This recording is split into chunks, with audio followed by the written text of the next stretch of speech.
Am I the whole for asking my disabled wife to get a job? My wife and I have been together for nearly 10 years now. Our anniversary is coming up soon, and for the vast majority of our relationship, 95%, give or take. She hasn't held a traditional job. She's a licensed hairstylist and occasionally takes a client here or there, mostly just enough to buy her own gas or afford her medical weed. And for most of those years, I've been fine with that arrangement. She deals with chronic physical and mental health issues, including severe pain that stems from a largely sedentary lifestyle, and she's been in physical therapy on and off for years. There has been progress, but we're still not at a place where she's self-sufficient. I never entered this marriage expecting a 50-50 split financially. I knew I'd be carrying the lion's share, and I accepted that. I still do. But over the last few years, things have gotten bad. Like, seriously bad. Almost 3 years ago, I lost a significant portion of my income. We were on the brink of losing the house and both cars. In response, I picked up 2 jobs. For a long time, I was working over 100 hours a week just to keep our heads above water. I was barely sleeping.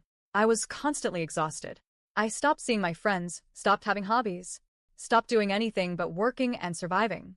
These days, things have slightly improved, and I'm down to around 60 hours a week, but the exhaustion hasn't gone away. On top of that, I'm the one doing all the grocery shopping, all the cooking, which, to be fair, I do enjoy, and most of the dishes. She takes care of the rest of the cleaning, aside from the kitchen, and sometimes she's able to do more, sometimes less, depending on how her body and mental state are doing that week. I also drive our teenager around for school, appointments, everything, because she can't always drive safely. Some days she's too drowsy, disoriented, or in too much pain. And again, I don't resent her for this. But I'm just maxed out. And I don't know how much more I can carry. We've had a spare room in our house for a while, and twice now we've let friends stay with us in emergency situations. These weren't charity cases. Both of them paid a modest amount of rent, which helped us a lot. Each roommate's contribution was about the equivalent of a whole weekend of extra work for me. That meant the difference between having our electricity shut off or not. Literally. The thing is, my wife couldn't get along with either of them. With each roommate, things started fine, and then slowly descended into a spiral. At first it would be small complaints. They left a dish out, or they parked too far to one side of the driveway. But soon those complaints escalated into accusations of emotional abuse. She became obsessed with every interaction. She began venting about them constantly, telling friends and even our kid that she didn't feel safe in her own home, that the roommates were toxic or manipulative or disrespectful. In the end, both roommates moved out. Understandably, and both of them told me separately that they had no issue with me, only that things became unbearable with her. Fast forward to last week, our most recent roommate moved out. My wife is thrilled. She's happier than I've seen her in months. She's told me how at peace she feels and how wonderful it is to have the house to herself again. And I'm panicking, because that roommate's rent? It was the only thing keeping me from having to go back to 100-hour work weeks. I finally told her this. I explained how much of a difference that extra rent made.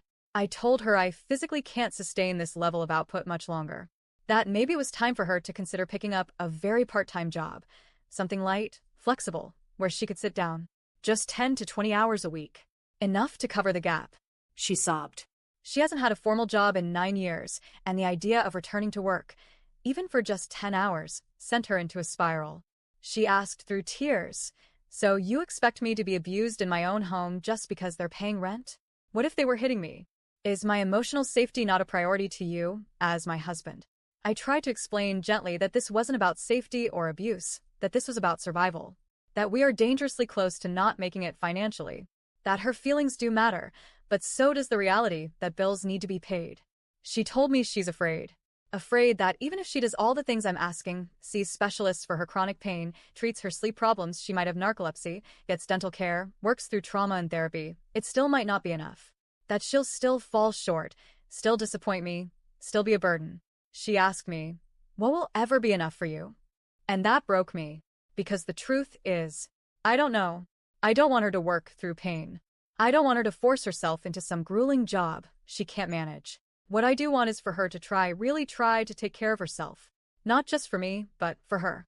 Because right now, I feel like I'm taking care of all 3 of us. Me, her, and our kid. And I'm barely keeping it together. She resents me for not defending her when the roommate conflicts happened. I'll be honest. Confrontation is not my strong suit. I'm in therapy now, learning to express myself and stand up for my needs. But for years, I put my feelings last. I bottled them up so I could prioritize hers. And now I'm running on empty. I asked her to try a part-time job. I asked her to help with our shared burden in the only way I can think of that might lighten my load, not even permanently, just enough to give me a breather.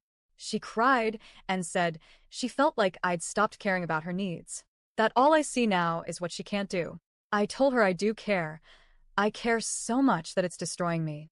So, am I the a-hole for asking her to work a few hours a week when she says she physically and emotionally can't?